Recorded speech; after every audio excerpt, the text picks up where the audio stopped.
Before we begin, I need to ask you something. Stories like this are not easy to tell, and they are even harder to hear. If you feel the weight of these forgotten voices, if you believe these hidden histories deserve to be uncovered, then subscribe to this channel. It costs nothing, but it keeps these buried truths from fading back into silence. Imagine a silence so heavy it feels like the earth itself is holding its breath. A child is born in the hills of Kentucky, but the villagers do not celebrate. They whisper, they turn their heads, for they know the truth behind the child's arrival, a truth bound in bloodlines twisted too tightly together.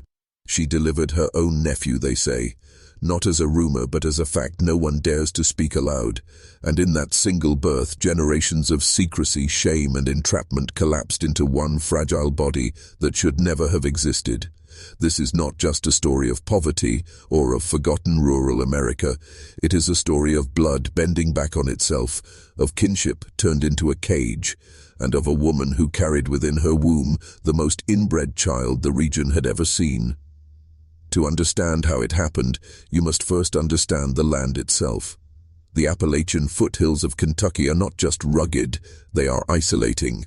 Towns vanish into mountains, roads twist like veins across valleys, often blocked by mud, snow, or silence.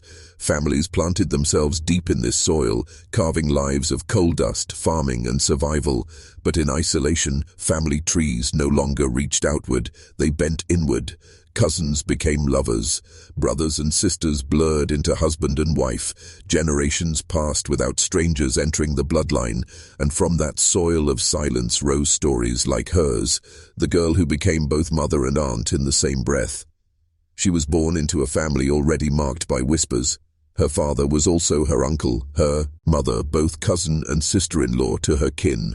This web of tangled relations was so tight that no one outside the family could ever untangle it.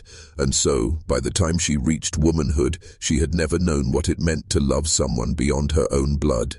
She lived in a house where the walls knew every secret, where eyes that looked like her own followed her through every room, where the voices at the table belonged not just to family, but to reflections of herself, reshuffled and repeated through generations.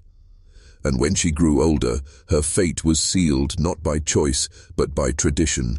She was given to her own uncle, and in that forced union she conceived the child who would become her nephew and her son, a child born into a curse older than anyone alive could remember, a child who embodied the darkest truth of Kentucky's hidden past.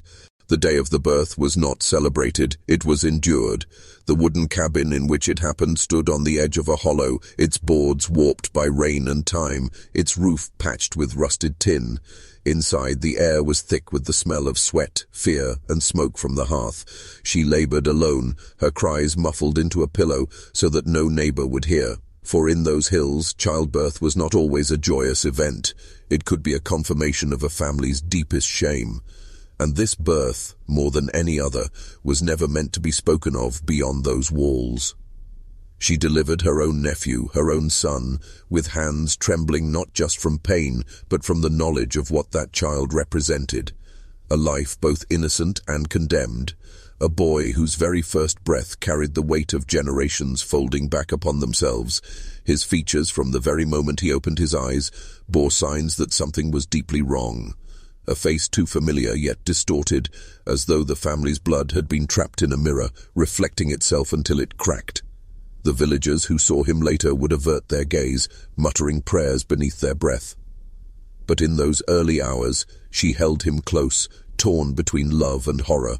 She was still a mother, still young, still capable of tenderness, yet she was also an aunt cradling her nephew, a daughter carrying the legacy of her father-uncle, a woman who knew that her womb had become the graveyard of choice.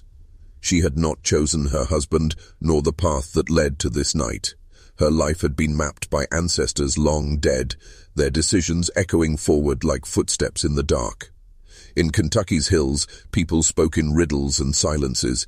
They said blood was thicker than water, but they never said what happened when blood became too thick to flow. Outsiders would never understand, they said. Outsiders judged, outsiders mocked. But they, the families of the hollers, they lived the truth in silence. And so her story, like many others, was swallowed by the mountains, passed down not in books, not in official records, but in whispers and half-forgotten warnings. And yet, the truth always seeped through the cracks. The truth was written on the boy's face, in his eyes that did not align, in his voice that trembled before it could form words, in the way his body carried the fragile architecture of a family tree that had collapsed inward. He was living proof of how silence can rot a family from the inside. The neighbors pretended not to notice, but everyone knew. In a place where gossip was the only entertainment, a child like him could not be hidden. The whispers began quietly, carried from porch to porch on the backs of rocking chairs. "That one ain't right," they would say. "Born wrong, like his people before him." In rural Kentucky, where survival left little room for mercy, deformity was seen not as tragedy but as confirmation, a sign that the family had crossed lines that should never have been crossed. The boy grew slowly, and with each year the truth of his blood became harder to disguise. His head seemed too large for his body, his gait unsteady, his speech delayed. He carried within him the silent screams of ancestors, the mutations of generations refusing to let in fresh blood. Children in the village taunted him, calling him twisted, mocking the way his eyes drifted apart, the way his words tangled in his mouth. But behind their cruelty was fear, for to look at him was to look into a mirror of what could happen if their own families followed the same path. And what of his mother? She bore the weight not just of raising him, but of facing him. Each time she looked into his eyes, she saw her uncle. Each time she touched his face, she felt the ghosts of her parents, her cousins, all those tangled lines of kin pressing in on her. She loved him. How could she not? But her love was poisoned by shame. She knew that in him, the family's darkest secret had taken flesh. He was both victim and evidence, both innocent and cursed. There is a cruelty in how the land itself seemed to conspire with these families. Isolation was not just a matter of geography, but of fate. Roads did not lead out, only deeper in. The mountains kept people close, and closeness turned into entrapment. Some families tried to fight it, sending daughters to neighboring towns, marrying sons to outsiders. But others held fast, believing that blood should never be mixed, that purity meant survival. In that belief lay destruction, for what they called purity was in truth decay, a slow collapse of body and mind, carried forward child by child. The boy's very existence became a warning whispered across the valley, yet warnings did not stop the cycle. For every generation promised it would be the last, and every generation repeated the same mistakes. His mother had become the embodiment of that cycle, a woman both prisoner and participant in a legacy too heavy to escape. As the boy reached adolescence, the community's unease grew heavier. It wasn't just his appearance that unsettled people, it was the way he carried himself, the unspoken knowledge in his eyes, as if he understood the family's twisted history better than anyone else. In hushed tones, the elders would speak of what they called the curse of the holler, the inevitability that some families would turn inward, feeding on their own. But the younger generation was less patient, less forgiving. They mocked openly, shoved him in school hallways, whispered about the mother who had delivered him, a child of her own blood and her own uncles. The mother herself became a shadow. She walked through the village quietly, nodding to no one, speaking to no one except her son. Her own reflection in the water of the creek would sometimes make her flinch, as if she were seeing not herself but the echo of generations of mistakes staring back. Every day was a negotiation between survival and guilt. Every breath reminded her that what she had done, or what had been done to her, could never be undone. The mountains did not forgive, and neither did the families entangled in this living history. Some nights, she would sit by the hearth, staring at the flickering flames, imagining the child she might have had if the world had been different. But the child in her arms was all she had. She loved him fiercely, desperately, even as the knowledge of what he represented gnawed at her from the inside. The villagers would sometimes leave food at her door, avoiding her eyes, as if proximity could protect them from the truth. But there was no protection. There was only acknowledgement, whispered and careful, of a secret that refused to remain buried. Over time, the boy began to understand his own place in this twisted narrative. He knew the villagers' glances, the way their words faltered when he entered a room. He knew that he was living proof of what many refused to speak aloud, and yet he was still a child, still innocent in ways his mother could almost believe. She tried to shield him, to teach him love and decency, but the weight of blood was relentless. It seeped into every corner of their lives, shaping them, binding them, reminding them that family could be both sanctuary and prison. And so the story of her son, her nephew, became a story of survival against a legacy that seemed determined to crush them. They moved quietly through the holler, the two of them, haunted by the past but still alive, still holding on to something fragile. Hope, however thin. By the time the boy reached adulthood, the holler had become a place of whispered cautionary tales. Parents would tell their children to look, but not too closely, to understand what happened when bloodlines twisted too tightly together. Outsiders rarely came, and when they did, they recoiled, sensing a darkness that clung to the hills like fog. The boy, now a man, carried the physical and emotional legacy of generations inbreeding upon themselves. His features were uncanny, familiar yet distorted, and his presence alone reminded everyone of what had been hidden for so long. His mother, older now, moved with the quiet dignity of someone who had borne both a child and a secret. She had survived judgment, loneliness, and the weight of a history too terrible to confront directly. Yet she remained, a sentinel of memory in a place where time itself seemed to pause, haunted by the knowledge that she had both created and perpetuated a tragedy.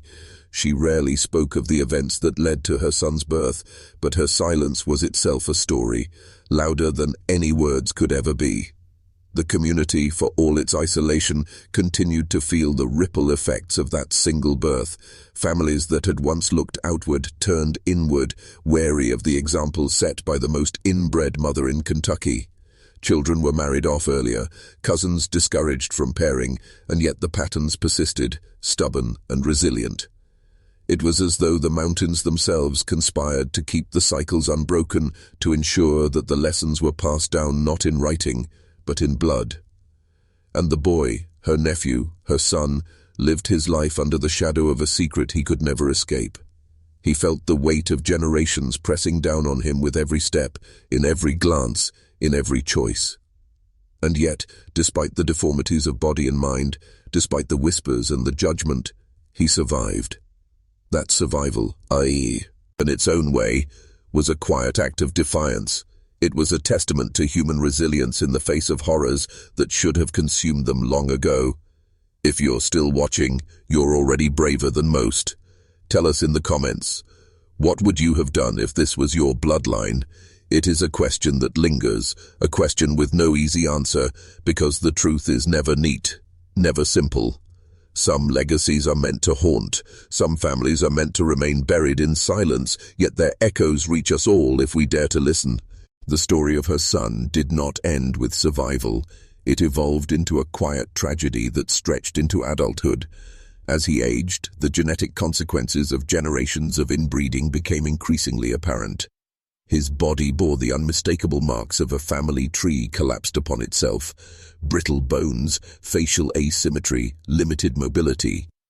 Doctors, few and far between in these remote hills, could offer little explanation or remedy.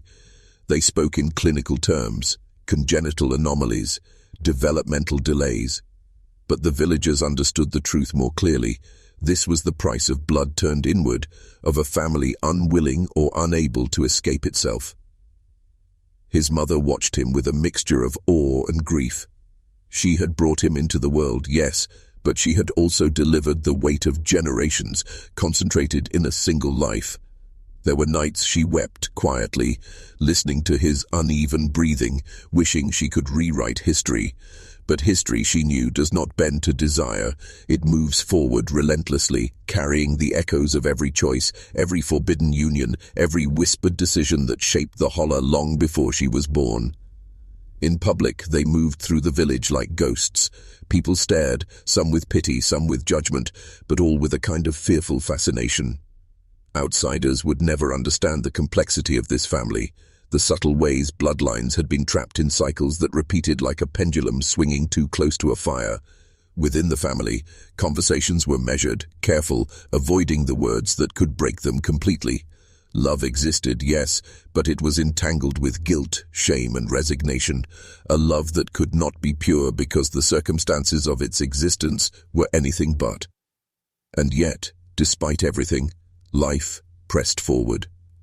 The boy grew into a man who, in his own way, sought meaning beyond the constraints of his inheritance. He learned to navigate the holler with quiet intelligence, observing the villagers' ways, understanding the unspoken rules, and finding moments of connection where others saw only isolation. His mother continued to guide him, a figure both protective and haunted, embodying the paradox of creation and destruction in equal measure. The hills of Kentucky, timeless and unyielding, held their secrets tightly. But some truths, no matter how deeply buried, demand to be seen. The story of this mother and her son, her nephew, remains a testament to the consequences of generations trapped by their own blood, a chilling reminder that even in isolation, history cannot be escaped. And yet, even as the years passed, the holler itself seemed to remember. The mountains held onto their stories in ways that defied time. Every creaking tree branch, every rushing creek, every hollowed cave whispered of families that had bent inward on themselves. Travelers who stumbled upon these valleys sometimes felt unease without knowing why, sensing the weight of secrets too heavy to be spoken aloud. The land, in a way, became both witness and accomplice, carrying the imprints of choices made generations before. The mother, now older and frail, moved with the quiet dignity of someone who had endured more than most could imagine. Her eyes held the reflections of every loss, every shame, every forbidden act that had defined her life. She rarely spoke of her past, yet the very way she carried herself told a story. When she glanced at her son, her nephew, there was a mix of pride, sorrow, and a recognition that the line between victim and participant was forever blurred. In her embrace, he had once been safe, and yet that very safety had been born from a legacy of confinement and blood. The villagers, though outwardly accepting, never fully let go of their judgment. They tolerated the family's presence, but whispers followed every step, a constant reminder of the darkness that had once been contained within those walls. And in quiet moments, even the boy, now a man, felt the crushing weight of ancestry pressing on him. Every decision he made, every interaction he had, was subtly guided by the ghosts of those who came before, shaping him in ways he could not entirely resist. But there is a strange resilience in the human spirit. Despite the deformities, the whispers, the isolation, life persisted. The boy, her son and nephew, found ways to navigate a world that had never fully welcomed him. He carried the legacy of his family's choices like a scar, visible to those who looked at closely, but invisible to those who chose not to see. And his mother, having lived through the full measure of her own part in that story, remained a silent guardian, a witness to both the horror and the persistence of life in the holler.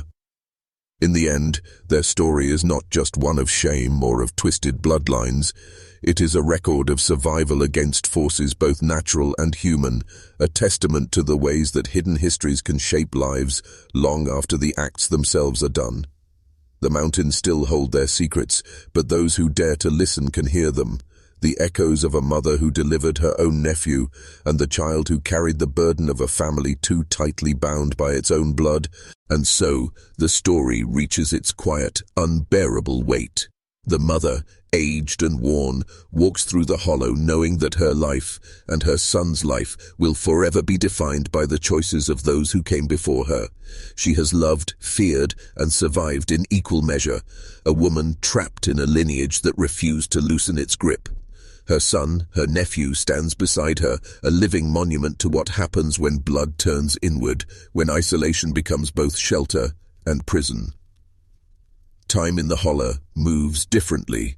The seasons change, children grow and leave, yet some things remain fixed, as if the mountains themselves have decided that certain stories must endure. The villagers continue their routines, nodding politely, whispering quietly, knowing that the family at the edge of the hollow is a reminder of what can happen when the normal boundaries of kinship are abandoned. They speak of her son in the same hushed tones used for other tragedies, a mixture of pity and fear. And the mother, though she carries her own sorrow, does not flinch. She has borne more than anyone could imagine and has survived. There is a lesson hidden in this history, if one dares to see it. Isolation, secrecy, and unchecked traditions can twist even the most ordinary lives into something unrecognizable. Families can become prisons, love can become guilt, and the human body can become a record of choices made long before anyone understood the consequences. The mountains do not judge, but they remember. And those who live within them carry the weight of that memory every day, in ways both visible and invisible. Her son, her nephew, remains alive, but he is a constant reminder of a world that refuses to allow certain truths to remain buried, and the mother, ever vigilant, knows that her story is a cautionary tale, a dark testament to the fragility and resilience of life, of love, and of the human capacity to endure horrors that should never have existed. Their lives are intertwined with the land, with history, with blood itself, leaving behind a narrative that is as haunting as it is unforgettable. For those who listen closely, the holler speaks.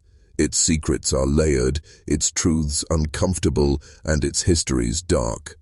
But in that darkness, we find the human story, complex, tragic, and relentless. And sometimes we see reflected in it a mirror of ourselves, asking quietly, what would we do if faced with the same legacy?